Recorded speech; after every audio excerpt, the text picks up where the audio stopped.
Hello everyone, hope you had a wonderful holiday season.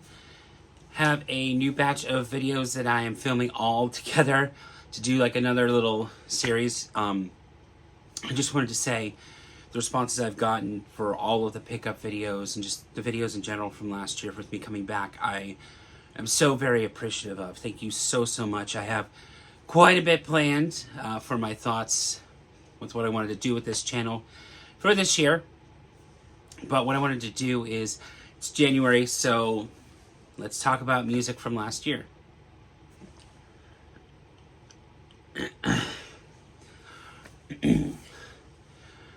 I've said before that 2022 or 2021, one of the 2020s was one of my favorite years in music, and it was only rivaled by 2018.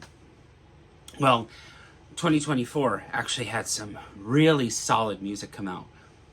So when I was taking back and looking back at everything that I had liked, I actually found that there were 18 albums that I really enjoyed. And while there is a ranking that I had, some I liked more than others. So what I'm talking about in the next couple of videos, the music that I really liked.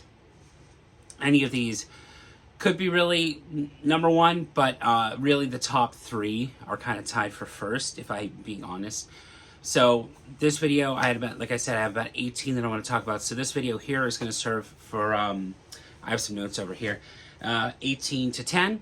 And then we're going to talk about 9 to number 1, or 3, 2, 1 being number 1 after that. So really, I've noticed that my music taste is pretty diverse, as you can see from the music back here. But I've tried to diversify my music taste this year. Get a little bit more indie in me, get a little more pop in me when it comes to listening to music. And I found that that was actually the case here. So let's go ahead and get started. So starting out at, not the bottom of the list, but just what I'm going to talk about first is from a band called Washed Out. This is Notes from a Quiet Life. I had heard this on Sirius XMU early on in the year, and I just really dug it. I fell in love with it. It's got the indie elements that I like from a bunch of music. It's got just a whole vibe that I like from it.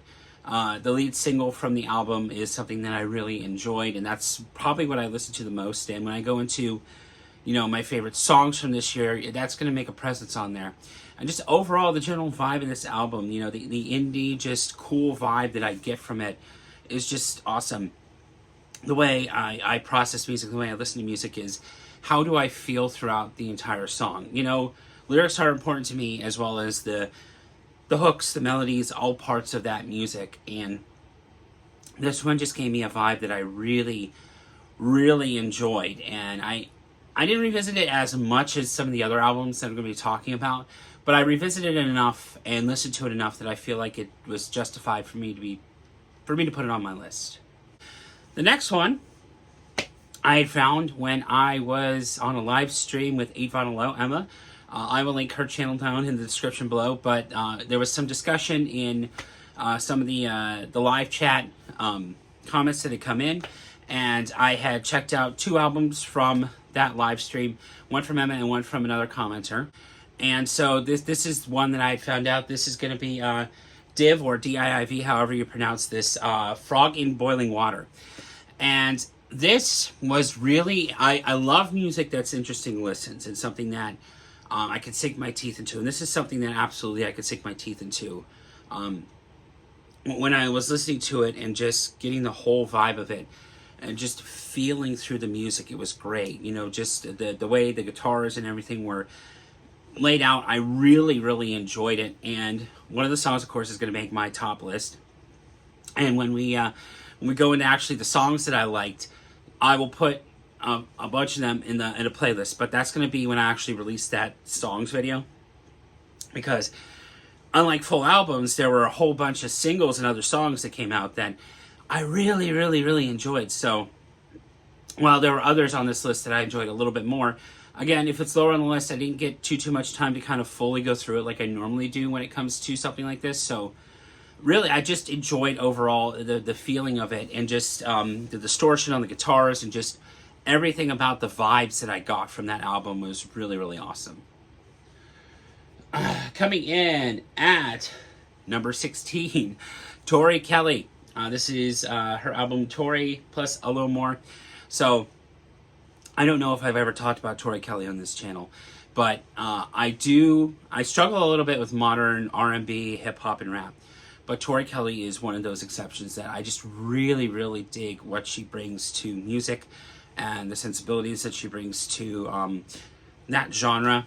And I really enjoyed her duet with JoJo on this. I think that's really what pushed it over to be on my list. But overall, just in general, the vibe that the music gives and everything, I just really think it is a cut above most hip-hop. And why I don't necessarily listen to hip-hop, rap, R&B is because it's not that there's no substance there. I just don't get much out of it when I listen to it. But Tori Kelly is one of those exceptions, and it's absolutely lovely. Her voice is beautiful throughout the entire thing. And just the way she handles the melodies and the way she handles all the music is something that I absolutely enjoy every time I hear it. And I'm glad that I was able to check out her album and put it on my list. And if one of your favorite albums didn't make the list, I don't get to hear everything all the time. So if in any of these videos there's something that you really enjoyed that didn't make my list, let me know down in the comments below. I'm always for music discovery. I always love to listen to new music, and I would love to hear what your thoughts are, what some of your favorite things were from last year, so I can hear some new stuff. All right, we're gonna keep this moving on with the Linda Lindas, No Obligation. So I had heard of the Linda Lindas through Paramore's R.E. This Is Why, and I was like, okay, cool. But I also heard Groovy Christmas. I think was maybe the first way I heard that, and I just love the vibe of this band. You know, the energy, the rawness that they bring to music is something that I really enjoyed, and that is evident in their latest album. I also love the cover of this album. It's just so really cool and just different. I love the vibe that they bring, that high energy. The biting nature of some of their songs is just really, really good. And it's something that, again, it's a challenging listen. I like to challenge myself when I listen to certain songs. It's not challenging in a way that it makes me, like think or blows me back, but just the way I think about music and the structure of it, I really enjoyed as I went through this. So there you go. There's the next one. And we're going to keep things rolling on with the next one that was the two I found out through 8 Vinyl Low's stream that I was on, and that is Extra Arms by Radar. I had not heard of this band before, and I had just decided to take a listen, and I absolutely loved it right from the get-go. Sometimes I can usually tell if I like an album right from the very first song, or actually the first 3 songs. If I get a vibe within like that first couple of minutes, then I know I'm going to like it. I know I'm going to like it. And this is the case here. And to me, it is old school rock and roll done in the modern way right. And that's what I really love about this. Just the vibes that I get. And a lot of my music taste is some of the modern, but I like to collect a lot of 1970s rock. And this gave me those same vibes and the same way everything was structured and recorded and the sensibilities of it. That's the vibe it gave me. And that's why I liked it so much, was because of those vibes that it gave. It was just so fulfilling to sit and listen to that and just hear what was going on with that and the thoughts put into the music. It was just so good. The guitar work was great. Everything sounded really good. I listen to everything mostly on Apple Music is the way I stream, so it's lossless audio. And say what you will about, digital versus, analog, but from what I gathered, this is those really old, not old school, but just like the sensibilities you need for good rock music. And it was there, it was present, and that's why I liked it so much. And the reason why some of these are lower on the list is I didn't listen to these as much as some of the others on the list. This is more of just which ones did I have on repeat more and more. If I put this on my list, it gets my highest recommendation, if that really means anything. But any of these I could recommend to you, but it's just which ones did I like more than the others. It's not just quality necessarily, it's just which ones did I gravitate more towards. We're going to keep rolling on with the latest from The Cure, Songs of a Lost World. Now, Coming up, I'm going to be filming, or actually you're going to be seeing here, some music that I picked up and some other media things that I picked up around the holidays time. And one of those was The Cure's Greatest Hits. A mild spoiler for what's coming up. But I was like, okay, this is the first cycle I'm actually getting into The Cure. I mean, I knew of them. I knew of a bunch of their songs. But I was like, okay, I'm going to give this a listen. And I absolutely loved it. It challenged what I thought music could be from this band in like a rock sphere. And that's sometimes what I talked about it earlier. That's something that I absolutely like about music. And this album's soundscapes are just beautiful. They're drawn out. They make you sit and listen. And there's something to be said about, punk music being quick, snappy here and there. But then there's something to be said about those ones that let you sit there and listen and actually just be immersed in the sound. And that's something that The Cure did absolutely with this album. I've only had a couple chances to listen to it a couple of times in full. But every single time I have done so, it has really just challenged me to just sit there and listen and just be immersed in the music. And when an album can do that, that's just something that is absolutely wonderful. And I'm glad that I took a chance to listen to that. I want to keep rolling on here. So the next one at number 12 is 4 Year Strong's Analysis Paralysis. Now, I was semi-familiar with 4 Year Strong up before this point, but I don't remember necessarily if I had sat down and listened to a full album. So I was like, okay, this is my chance to sit down and listen. I looked at the cover and I thought, this is a cool vibe, and I just dug it. Like, I just dug what they were doing with the genre, with what they were bringing to the sphere of what they have, and just overall, the music was just really, really good. I loved the guitar work. I loved the folk work on this. Just everything about this album was just something that I just was vibing and digging as the more and more I listened to it. And again, it's a little bit lower on my list. And I would say that probably at the end of this video, when we stop at number 10 on is the ones that I've listened to probably the most. But this is something that I looked at it and I just kept revisiting it here and there every once in a while. Probably more than some of the other ones that I've had listened to in this list so far. But just overall, just really dig the vibe of that album. Gonna keep things rolling here with number 11. This is Magdalena Bay's Imaginal Disc. Now, in my circle of friends, this is higher on many other people's lists, and deservedly so. If there was one that kind of toyed with 11 and 10, which would be in like my top 10 for this year, this is absolutely in there. It has pop sensibilities. It has some things that I like about the Church's sensibilities. Just the sensibilities and the craftsmanship and the vocals and everything that brings this music together is just something that's really, really awesome. There are some songs that I just remember certain songs from albums, and then I just remember the whole vibe from the album. This is another one where it's just a total vibe from that album and that project that I absolutely love. And this is how I like my pop-leaning music, if I'm being honest.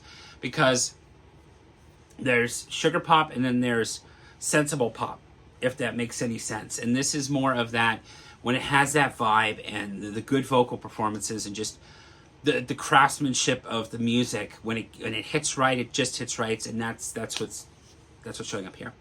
I did want to preface before we got on to the number 10 spot that I did allow myself this year to add EPs to this list. Normally when I do just internal top albums, I don't necessarily allow EPs, but this is one year where I absolutely made the exception. I said, perfect, we'll go ahead and put EPs on there. And for the last one for this video is Tay Jardine's self-titled debut EP, Tay Jardine. Those who have been watching my channel for some time or even know me outside of YouTube know just how much I love the album Weird Kids by We Are the In Crowd. And Tay Jardine is the lead singer of We Are the In Crowd, and she had gone to do some solo music with Saint or Saint-T, however it's pronounced. And I really dug that too, and I was like really excited for a solo career. And then, that took a little bit of a break, and she had released this music this year. And talking with Jenna McDougall on just conversations that I've had, because I am part of her Patreon, Haven't She? I've talked about Haven't She on this channel before, and that's going to be a little bit of a hint for the songs portion of this little mini series. But I had heard that, you know, she was going to be doing something with Tay Jardine and potentially Cassadee Pope during When We Were Young Fest, and that just kind of got me like really back into thinking about, you know, the sphere of Tay Jardine, just kind of being off and on with just my music taste and what I listen to. And I was like, okay, cool, so she's coming out with some solo music. And this is one of the most raw experiences I've ever had listening to music. There's such earnesty in the lyrics and the craftsmanship of the music and just the way she sings that it's beautiful. Like, if for the little bit of runtime that we had, I want more. With the way she's thinking about going with music in the future, I want more of this style. I want more of this because there's an earnesty there and just rawness and humanness to this music that is just absolutely beautiful. And I'm glad that I was able to actually experience it in 2024. And yeah, that, I think it's a perfect way to end this first part. So thank you so much for taking, thank you so much for watching this. Thank you so much for watching part 1 of 3 of this little mini series talking about the music that I enjoyed in 2024. Let me know down in the comments below if you found any new artists in 2024. It doesn't necessarily have to have been released in 2024, but if you found any new music or any new artists in 2024 that you enjoyed, I'd love to hear about it. Let me know down in the comments below.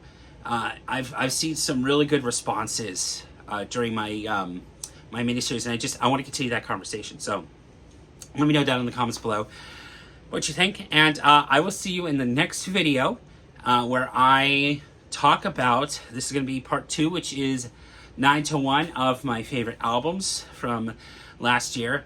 And then after that, we're going to go into the best, or my favorite songs from the year, just highlights and things that I liked from last year. As I say at the end of everything I'm in, when the bars get rough, keep on sailing. I'll see you in the next video. Take care.